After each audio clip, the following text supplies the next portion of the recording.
La tension monte d'un cran après les différentes sanctions prononcées au sein du parti Fos-Kouri pour un Bénin émergent. Ce mercredi 14 mai 2025, l'ancien ministre Aboubakar Yaya, membre du bureau exécutif national et du bureau politique de la FCBE, a vivement répliqué aux accusations du membre suspendu Alain Adiou, désormais démissionnaire. Cette passe d'armes fait suite à la suspension d'Adiou, annoncée lundi dernier, puis à la publication de sa lettre de démission le lendemain. Dans ces différentes sorties médiatiques, l'ex-conseiller politique du parti FCBE avait expliqué les raisons qui justifient son départ tout en affirmant son nouveau positionnement dans l'opposition. Mais aujourd'hui, la réponse du parti FCBE est tombée cinglante.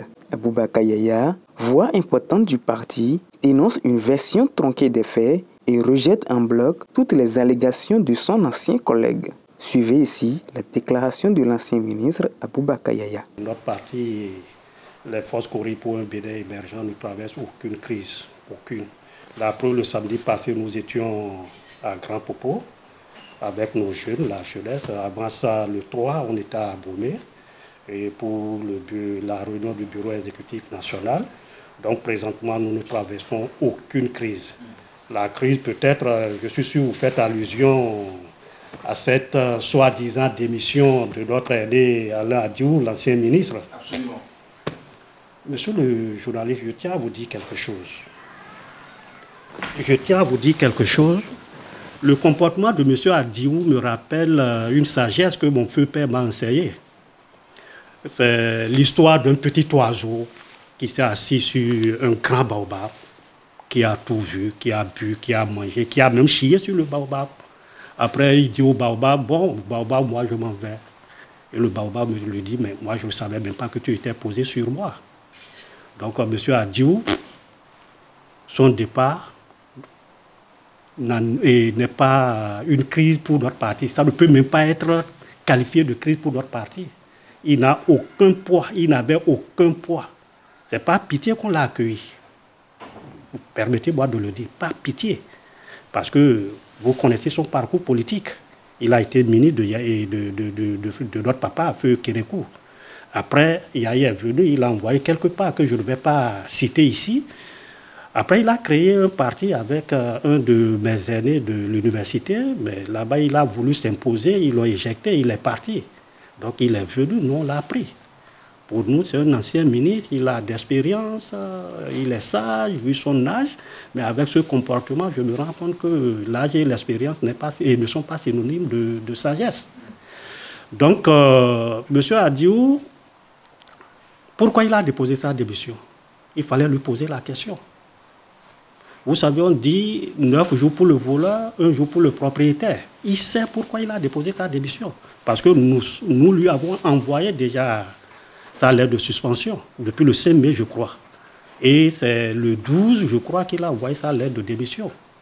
S'il a déposé sa lettre de démission, c'est parce qu'il se reproche quelque chose. Pourquoi le parti était sur le point de le suspendre? C'est parce qu'à un moment donné, il jouait dans de l'eau trouble. Au-delà de ça, il a joué à l'espion au sein de notre parti. Dans le moment venu, on va faire une conférence de presse pour dire, pour étaler tout ce qu'il a fait de bon et de mauvais pour le parti. Donc, je lis sur les réseaux sociaux ces soubresauts. Ce qu'il fait, c'est comparable au dernier soubresaut d'un animal agonisant, sauvagement atteint. Il devrait rester tranquille. Au sein d'un parti, un jeune ministre a été suspendu. Comme le ministre ne se reprochait rien, il n'a pas déposé une demande de démission. Pourquoi M. Adiou dépose la demande de démission? C'est à lui qu'il faut même poser cette question. Et non à nous. Il sait pourquoi il a démissionné. Il jouait aux espions en étant avec qui? Avec d'autres formations politiques? Avec d'autres formations politiques, bien sûr. Avec d'autres formations politiques, bien sûr. Nos réunions du bureau politique, dès qu'il sort, c'est sur la place politique.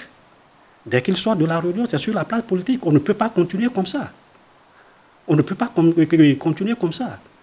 Le chef de notre parti, le secrétaire exécutif de notre parti, lui a fait confiance. Vu son âge et son expérience, il lui a tout confié, y compris même l'école du parti. Ça veut dire beaucoup de choses.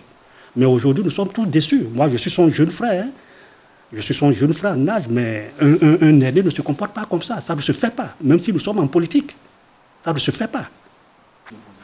Mais comme lui-même est flou, C'est pour cela qu'ils pensent que nous autres, nous sommes flous. Notre parti est de l'opposition. Et nous avons fait la déclaration. Je crois que nous sommes le premier parti à aller au ministère de l'Intérieur faire cette déclaration que nous sommes de l'opposition.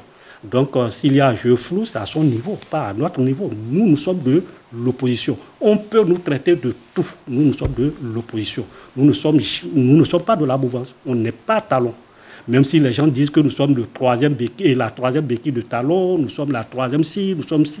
Non, nous sommes de l'opposition. Autant que nous sommes de l'opposition. Et nous ne serons jamais de la mouvance. Et ce n'est pas pour cette raison que si le chef de l'État nous fait appel, venez pour qu'on puisse échanger sur les sujets brûlants de l'État ou bien de la nation, qu'on n'ira pas. Non. Si c'est pour ça qu'on nous traite de troisième béquille, de parti de la mouvance, ça fait leur problème. Adio, lui-même, c'est parce qu'il est flou qu'il trouve que nous sommes flous. Nous ne sommes pas flous. Le doute, c'est à son niveau, pas à notre niveau. On a toujours été clair. Qu'ils vous disent, lors de nos réunions, que ce soit au niveau du bureau politique, que ce soit au niveau du bureau exécutif national, quel débat on a fait de façon tabou. Tout est fait de façon démocratique devant la presse. Mais il a menti. Ce n'est pas à nous de dire. Je sais que le porte-parole d'un parti politique aurait dit sur les réseaux sociaux qu'on lui a dit que les FCBE sont là pour les remplacer au Parlement. Et nous savons que ça vient de ce monsieur-là. Ce qui est faux. Ce qui est faux. Donc voilà, monsieur le journaliste, de quoi il s'agit. Mais je l'ai écouté, il parlait d'un groupe de G10 et consorts. C'est très faux, mon frère.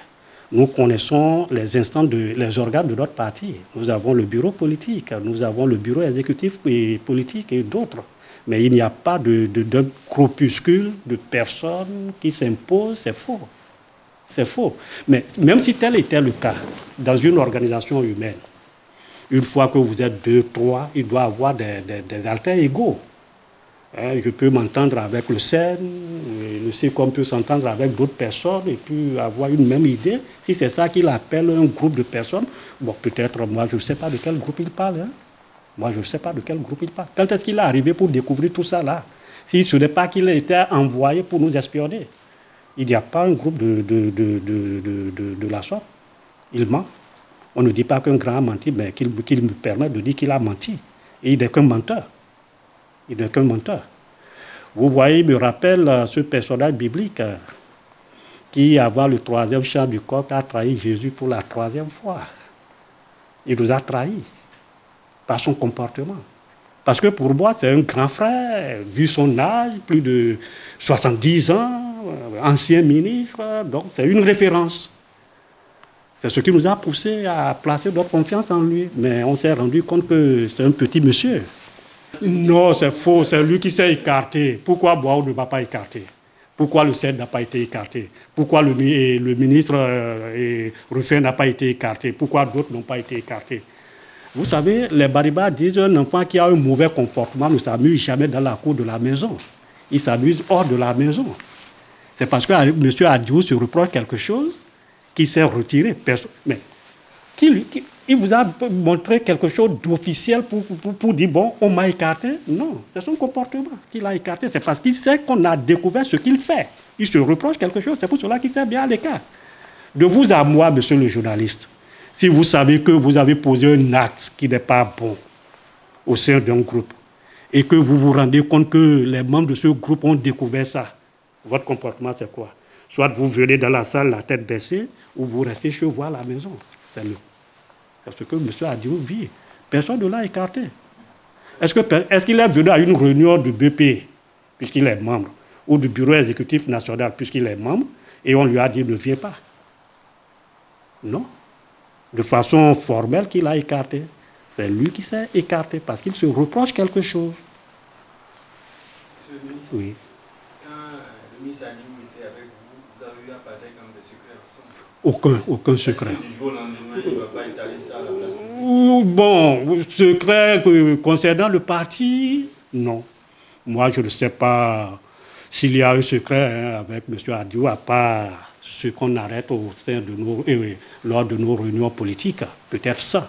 Mais secret comme dire on veut aller voir telle personne de façon, ou tel groupe de façon informelle, non. Non, non. Nous n'avons aucun secret avec lui. En tout cas, ça va être un bras de fer entre... Aucun bras de fer, monsieur le journaliste. Aucun bras de fer. Aucun. Nous sommes sereins au sein des FCBE. On l'observe. Nous sommes sereins. Il n'y aura aucun bras de fer. Ceux qui le dépassent nous ont affrontés, ils sont où? Ceux qui le dépassent politiquement, ils sont où? On ne va pas se laisser faire. C'est du tic au tac maintenant. Et on l'a dit depuis décembre 2023, je crois, ou 2024. On l'a dit, c'est du tic au tac. On ne va pas se laisser. C'est l'erreur qu'on a commise. Quand un parti était en gestation, ils sont allés dans nos fièvres nous insulter, on est resté les bras croisés. Mais aujourd'hui, ça ne se fera pas. Monsieur le journaliste, il n'y aura pas de bras de fer entre Adio et nous.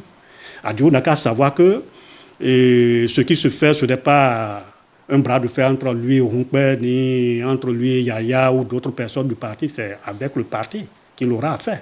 Il parle, on va parler.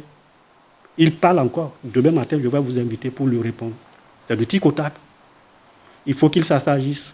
Moi, je l'ai connu dans l'avion pour la première fois en 2011. C'est un vol Bruxelles Airlines. On a quitté Paris. On me l'a présenté dans l'avion. Je l'ai aimé d'un seul coup.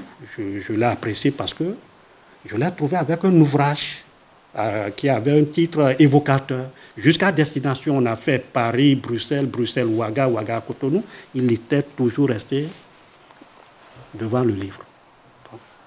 C'est comme ça que je l'ai connu. Quand je l'ai vu pour la première fois lors d'une réunion ici, j'ai dit, ah, le CED a fait un bon boulot en nous amenant un sage. Mais aujourd'hui, moi, je regrette. Je regrette amèrement. Et je lance un appel à notre secrétaire exécutif national. Tout ce qui brille n'est pas de l'or. Il n'a qu'à faire très, très attention. Il ne faut pas qu'on amène des gens qui vont nous poignarder après avoir bu, mangé chez nous. Non. Dans quel parti peut avoir ce qu'on lui a confié là? Dans quel parti au Bénin ici à l'heure actuelle qui ne connaît pas son passé? Les Béninois connaissent son passé. Mais moi, je ne veux pas entrer puisque ça, c'est sa vie privée. Donc, c'est une erreur qu'on a commise. Parce qu'on n'a pas fait confiance aux jeunes de notre parti. Sinon, on pouvait confier l'école. Quand on dit l'école, la FCBE, c'est une école. Confier l'école, ça veut dire l'éducation d'un parti à ce monsieur-là. Mais je regrette. Mais ça ne se fera plus. Monsieur le ministre, oui. Qu'en est-il des cas autres qui seront réintégrés ou bien eux-mêmes là, ils vont partir? Mais comme ça dépend, hein. Mais il aura une commission pour les écouter. Il aura je suis sûr que le CED va créer une commission pour les écouter. Si on voit ils sont blancs comme neige, on les réintègre. Maintenant, si eux-mêmes veulent prendre le même couloir que M. a dit, oui, ils n'ont qu'à partir. Nous sommes le premier parti politique du Bénin. Ça, je vous le dis. Le premier, quel que soit ce qu'on dit de nous, là, nous sommes le premier parti du Bénin. Quand vous prenez les autres partis, là, ils ont tous fait leur expérience au sein de FCBE. Que ce soit les partis de la mouvance ou de l'opposition. Tous sont passés par nous. Je peux même dire, bon, je ne vais pas utiliser l'expression si ils vont croire que je les insulte. Non, nous sommes le premier parti. Nous sommes, même si on les voit s'agiter, on les regarde seulement. Parce qu'on a fait 4% lors des dernières élections, on dit qu'on n'est pas populaire. Nous, on les attend pour les élections de 2026. Ça ne se fera pas. On fera mieux que 2020. En 2020, je crois, on a fait 14 ou 15%. On fera mieux que ça.